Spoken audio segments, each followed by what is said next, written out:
വന്ദേ ഗുരോ ശ്രീ ചരണാരവിന്ദം വന്ദേ ഗുരോ ശ്രീ. ശ്രീല പ്രഭുപാദിന്റെ ലീലാമൃതയിൽ വായിച്ചൊരു കാര്യമാണ്. ഇത് വോളിയം 7 അഡീഷണൽ പാസ്റ്റീംസ് എന്ന് പറഞ്ഞ ബുക്കിൽ വായിച്ചത്. അപ്പം അതിൽ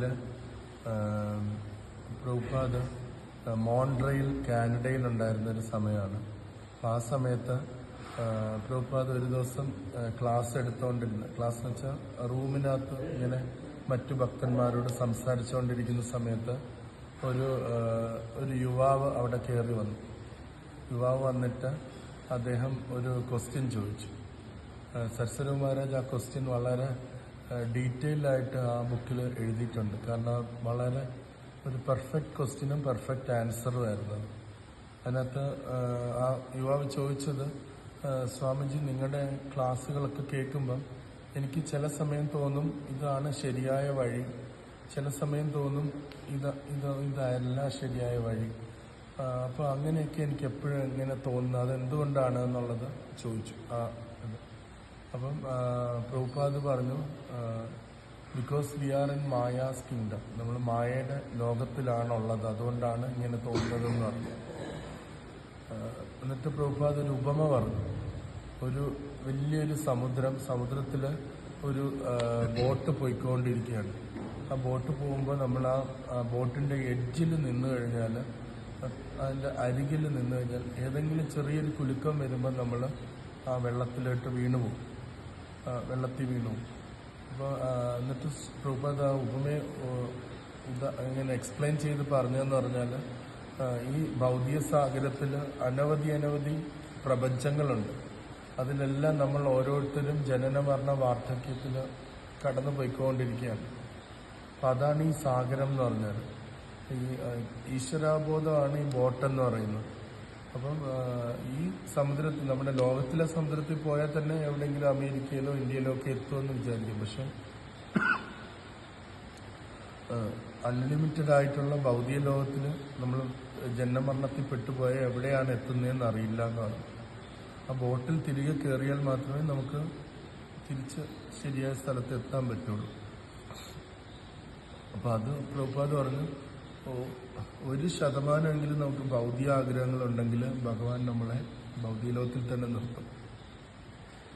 100% പരിശുദ്ധ ഭക്തി ഉണ്ടെങ്കിൽ മാത്രമേ നമുക്ക് തിരിച്ചു പോകാൻ പറ്റുള്ളൂ എന്ന് പ്രഭുപാദ് പറഞ്ഞു.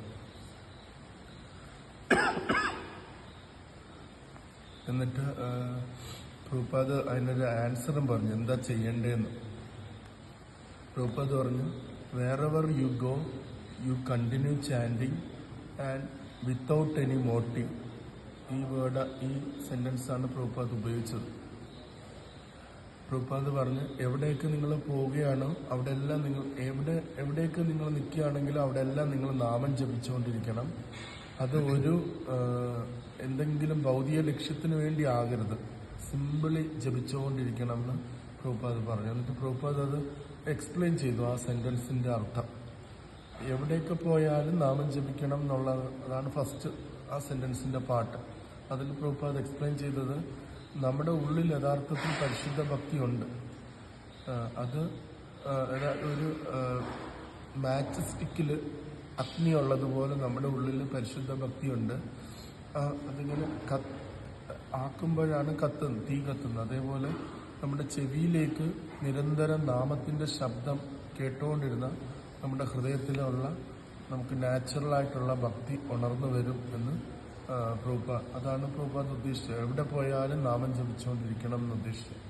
രണ്ടാമത് ആ സെന്റൻസിന്റെ അടുത്ത പാർട്ട് പ്രഭുപാദ് പറഞ്ഞു, വിത്തൗട്ട് എനി മോട്ടീവ് എന്ന് പറഞ്ഞു, ഒരു ആഗ്രഹവും ഇല്ലാതെ എന്ന് പറഞ്ഞു. അപ്പോൾ ആ സമയത്താണ് ഗൗരസുന്ദർ പ്രഭു ഒരു ആപ്പിൾ കട്ട് ചെയ്ത് അവിടെ കൊണ്ടുവന്നത്. അപ്പോൾ പ്രഭുപാദ് അതെല്ലാവർക്കും ഡിസ്ട്രിബ്യൂട്ട് ചെയ്തുകൊണ്ടിരിക്കുന്ന സമയത്ത് പ്രഭുപാദ് പറഞ്ഞു, ഇപ്പം നമ്മൾ ദൈവത്തിനോട് എനിക്കുള്ള ഡെയിലി ഫുഡ് വേണ്ടിയോ നമ്മൾ എന്തെങ്കിലും ബ്രെഡിന് വേണ്ടിയോ ആഗ്രഹിക്കുകയാണെങ്കിൽ, നമുക്ക് ബ്രെഡോ ഫുഡോ വേറെ എവിടെയെങ്കിലും കിട്ടുകയാണെങ്കിൽ നമുക്ക് ദൈവത്തെ മറന്നുപോകും. പക്ഷെ നമ്മൾ ദൈവത്തിൻ്റെ അടുത്ത് പോകുമ്പോൾ ദൈവത്തിനെ സ്നേഹിക്കാനായിട്ട് പോവുകയാണെങ്കിൽ നമ്മൾ ഒരിക്കലും ദൈവത്തെ മറക്കത്തില്ല എന്ന് പറഞ്ഞു. അപ്പോൾ അതാണ് പ്രഭുപാദ് വിത്തൗട്ട് എനി മോട്ടീവ് എന്ന് പറഞ്ഞു. ദൈവത്തിൻ്റെ അടുത്ത് പോകുന്നത് എന്തെങ്കിലും ഭൗതിക ആഗ്രഹത്തിനാകരുത്. അങ്ങനെ ആയിക്കഴിഞ്ഞാൽ ദൈവത്തെ എപ്പോഴും ഓർക്കാൻ നമുക്ക് പറ്റില്ല. നമ്മൾ പോകുന്നത് ഈശ്വരനെ സ്നേഹിക്കാൻ വേണ്ടിയായിരിക്കണം. അപ്പോൾ എങ്കിൽ മാത്രമേ നമുക്ക് എപ്പോഴും ഓർക്കാൻ പറ്റൂ. അതാണ് പ്രഭുപാദ് ആ ഇമ്പോർട്ടൻ്റ് ആയിട്ടുള്ളൊരു സെൻറ്റൻസ് സരസ്വതി മഹാരാജ് കോട്ട് ചെയ്യുന്നത്. Wherever you go you continue chanting and without any motive. അപ്പം അങ്ങനെ ചെയ്താൽ മാത്രമേ നമുക്ക് ആ ബോട്ടിൽ തന്നെ നിൽക്കാനും ഈ ഭൗതിക സാഗരം കടക്കാനും പറ്റൂ എന്നുള്ളത്. അതാണ് സരസ്വതി നല്ലൊരു ക്വസ്റ്റ്യനും നല്ലൊരു ആൻസറും ആയതുകൊണ്ടാണ് ആ ഒരു ഇത് സരസ്വതി മഹാരാജ് തന്നത്. Vande Guru Sri